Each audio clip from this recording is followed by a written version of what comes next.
दोस्तों कुछ लोगों को नींद में चलने की आदत होती है। क्या आप बता सकते हैं कि ऐसा क्यों होता है? चलिए आइए जानते हैं। दोस्तों नींद में चलना कोई आदत नहीं बल्कि ये एक बीमारी है जिसमें सोते हुए लोग चलना शुरू कर देते हैं। इस बीमारी को ख्वाब खरामी यानी सोमनैबुलिज्म कहा जाता है। ये मर्ज आमतौर पर बचपन और जवानी में होती है। बड़े लोगों में ये बहुत ही रेयर पाई जाती है।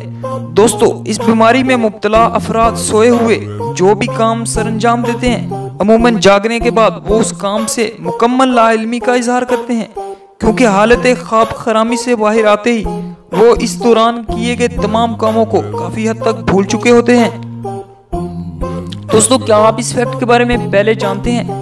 अगर जानते हैं तो कमेंट सेक्शन के अंदर अपनी राय जरूर दीजिएगा और साथ ही हमें इसको सब्सक्राइब कर दें ताकि मजीद इस तरह की मजेदार वीडियोस के लिए आपको नोटिफिकेशन मिलता रहे।